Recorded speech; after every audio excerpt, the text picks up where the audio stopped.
Hello, good morning friends. Prabhakar Singh knowledge अड्डा में एक बार फिर से आपका स्वागत है। दोस्तों, आज हम लोग बात करेंगे रीट लेवल 1, ठीक है, जो प्राथमिक का पेपर हुआ था उसके कट ऑफ के बारे में जानेंगे और पेपर कैसा रहा था, किस तरीके के क्वेश्चन से उसको पूरा एनालिसिस करेंगे और कितने नंबर हों तो हमारा सिलेक्शन हो सकता है, इसके बारे में जानेंगे।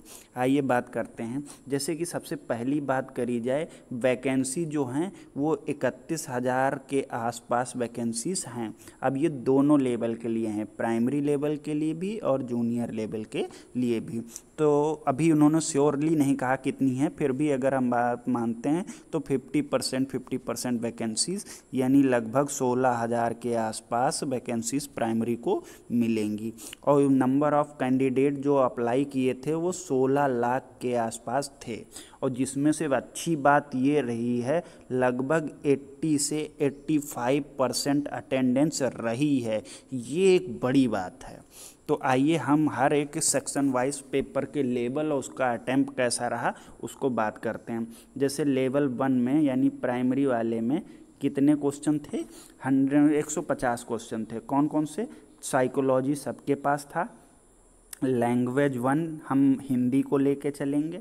लैंग्वेज 2, ठीक है, इसको इंग्लिश और संस्कृत को लेके चलेंगे। उसके बाद ईवीएस में और उसके बाद मैथ्स में हर एक सेक्शन को हम जानेंगे, ठीक है। आइए शुरू करते हैं। जैसे कि एक साइकोलॉजी की बात करी जाए, साइकोलॉजी के क्वेश्चंस का लेवल क्या था? तो साइकोलॉजी में जो नॉर्मल क्वेश्चन थे वो क्या कहा जाए, 20 क्वेश्चन एवरेज क्वेश्चन थे, जो कि लगभग उनको कठिन नहीं कहा जा सकता। हाँ, सामान्य गलतियों से अगर वो गलत हो गए तो गलत हो सकते हैं।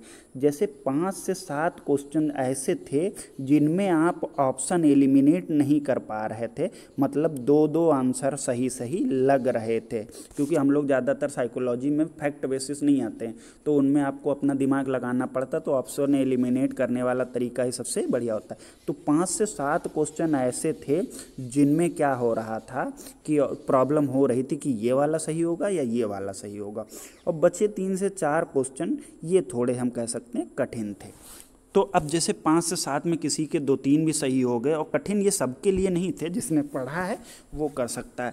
तो एक एवरेज कहा जा रहा था कि साइकोलॉजी में 23 to 26 क्वेश्चन करे गए थे, क्योंकि इस बार कहा जाता है कि पेपर जो था वो लेवल उतना कठिन नहीं था, मतलब बेसिक लेवल के ही क्वेश्चंस थे। तो अगर ये एक एवरेज अटैम्प्ट बन रहा है 23 to 26। अब बात करते हैं हिंदी की।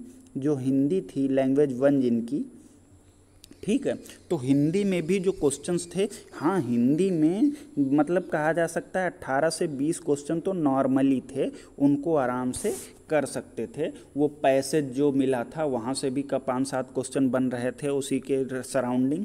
बाकी जो पेडागॉगी के कह लीजिए या फिर कह सकते हैं कि जैसे उन्हीं में कुछ क्वेश्चन ऐसे जैसे जिनमें काल पहचानना था, टेंस, ठीक है, या फिर जिनमें मतलब वो सेंटेंस के पार्ट होते हैं, क्रिया विशेषण, ये सब पहचानना था। इन क्वेश्चंस का लेवल जो था वो वाकई बहुत अच्छा था, मतलब कंफ्यूजिंग क्वेश्चंस थे। ये क्वेश्चंस ऐसे थे 3 से 4 क्वेश्चंस जिनमें मतलब सबको डाउट था, कोई पक्का श्योरली नहीं कह सकता था कि इनका गेस कैसा रहा। तो हिंदी में भी जो कह रहे थे लोग 23 के प्लस क्वेश्चन अटैम्प्ट सबने किए थे, 23 प्लस, ठीक है। अब बात करते हैं सेकेंड लैंग्वेज अगर इंग्लिश थी, तो इंग्लिश का इस बार जो लेवल था वो थोड़ा कठिन था। इसमें ग्रामर जो आई थी वो ग्रामर एकदम हिंदी से मिलती जुलती आई थी। जैसे हिंदी में उच्चारण स्थान पढ़ते हैं, स्वर व्यंजन के बारे में, उसी तरीके की थी। तो हिंदी जो इंग्लिश जिनका इस बार का पेपर था वो थोड़ा कह सकते हैं टफ रहा। यही इन लोगों के लिए, इंग्लिश लैंग्वेज वालों के लिए थोड़ा नुकसान का बात बन गई। इनकी मतलब स्कोर कम करने में इसका बड़ा योगदान रहा। हिंदी इंग्लिश, ये इंग्लिश सेकेंड लैंग्वेज में अगर आपके 20 प्लस हो रहे हैं तो ये बहुत अच्छी बात है, क्योंकि नहीं कोई श्योरली कह सकता था इसमें कि 20+ हमारे सही हैं। ये थोड़ा इंग्लिश के लेके प्रॉब्लम चल रही थी। अब थर्ड बात करते हैं हम मैथ सेक्शन को। पहले देखते हैं दोस्तों, मैथ को 3 क्वेश्चंस को छोड़ के, मतलब 3 केवल स्टेटमेंट बेस्ड क्वेश्चन थे कि ये किनका है, 2 स्टेटमेंट और एक वो टीचिंग मेथड का था। बाकी 27 क्वेश्चंस नॉर्मली आपको बेसिक मैथमेटिक्स आती है तो आप एकदम सही आंसर निकाल सकते थे।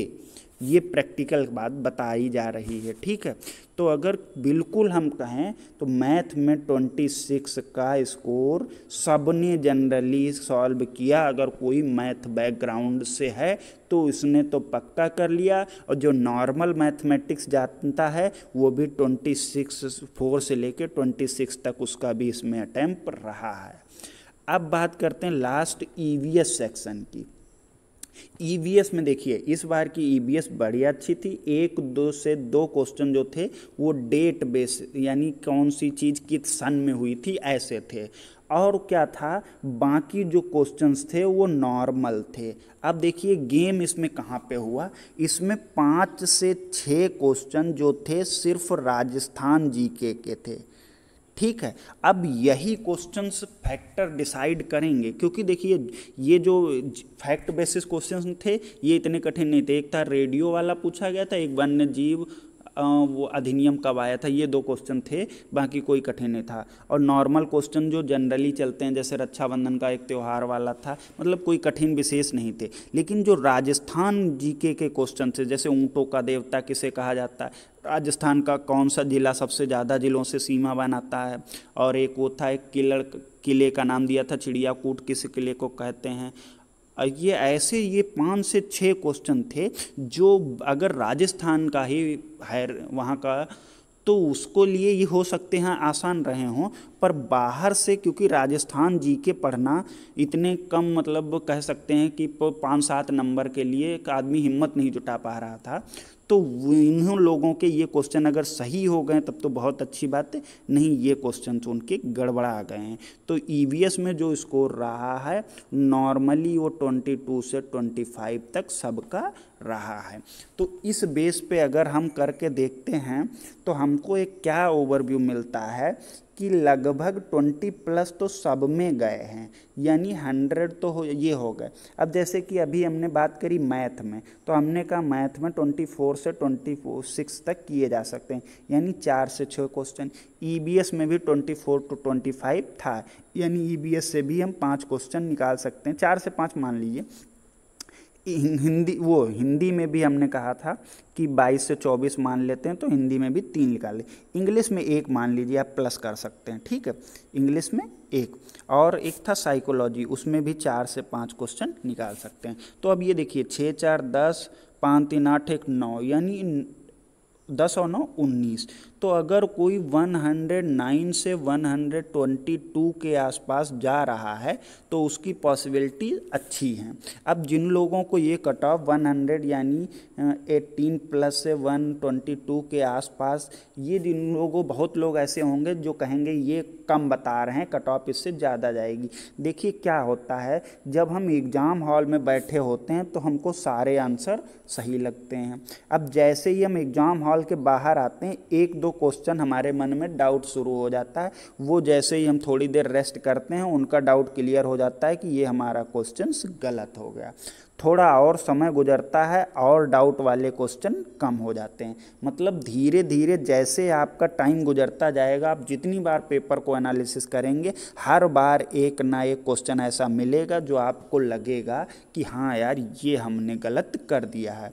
तो वहाँ बैठ के 130+ कैलकुलेट करना बड़ा आसान सा है कि हमने 130, यहाँ हमको ये पेपर घर में मिला तो अब हमको 130 लग रहे हैं, ये बहुत बड़ी अच्छा है कि हम 130 कर लेते। लेकिन जब आप एग्जामिनेशन हॉल में बैठे होते हैं तो वहाँ ये 130 नहीं, ये बहुत बड़ा नंबर दिखता है। और नॉर्मली अटैम्प्ट करना तो हाँ, हमारे में निगेटिव मार्किंग नहीं थी, हम लोग 150 सब ने अटैम्प्ट किए हैं, लेकिन उनमें से सही क्वेश्चन निकालना वो बड़ी बात होती है। ठीक है, तो 130 अगर जिनके हैं उनकी बहुत अच्छी बात है। जो लोग 118 से 20 के आसपास हैं वो भी उम्मीद बना सकते हैं, क्योंकि इसमें क्या होगा, 90:10 का रेशियो चलेगा। 90 आपके यहाँ से जो ये रीट हुआ है और कितने 10% आपका एकेडमिक है। तो अगर कोई 118 प्लस कर रहा है तो ये उसका गुड